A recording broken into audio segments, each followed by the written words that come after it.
Mnogi umetniki in kulturni operaterji v Evropi in širše po svetu se zavedamo pomembnih sprememb, ki se zadnje čase dogajajo v naših družbah in problemov, ki izhajajo iz teh sprememb. Kulturniki v funkciji eksperimentatorjev in raziskovalcev poskušamo iskati in predlagati nove oblike delovanja v kulturnem sektorju in širšem družbenem okolju.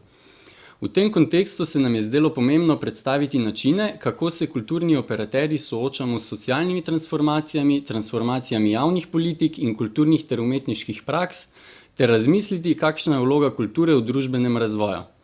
Zato se nas je v Ljubljani med 2. in 4. decembrom na mednarodnem forumu Ready to Change zbralo 200 iz 25 držav.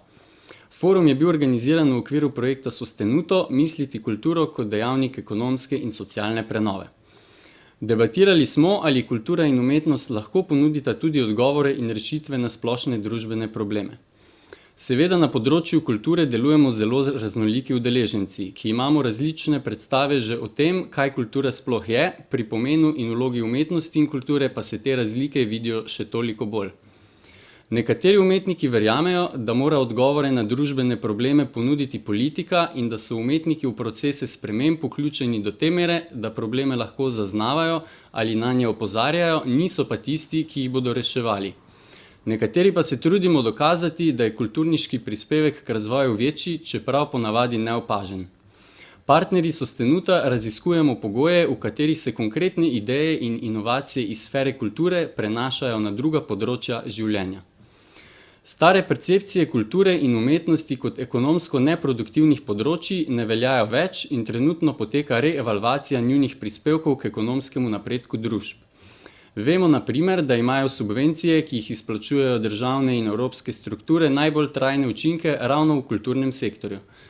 Ekonomisti kulture ugotavljajo, da imamo evropski kulturni delavci večji inovacijski potencial kot pa povprečni evropski delavec.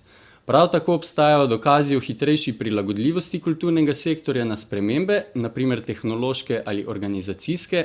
Ta sektor je torej bolj dinamičen. Kulturniki se okolju prilagajamo hitreje in učinkoviteje. Fenomen, ki ga torej še moramo raziskati, je proces prenosa idej iz kulture v ostale sektorje in upamo, da nam bo to uspelo v prihodnjih 2 letih. Seveda kulture nočemo instrumentalizirati in moj namen ni upravičevanje obstoja kulture z ekonomskimi indikatorji, čeprav nam le-ti govorijo v prid.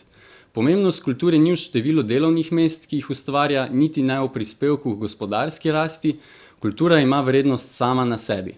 Njenega pomena ne moremo zagovarjati v konkretnih vrednostih, ker tudi kulturniški output ni lahko merljiv in učinki, ki jih ima kultura, niso kratkoročni in oprijemljivi kot proizvodi primarnega ali sekundarnega sektorja.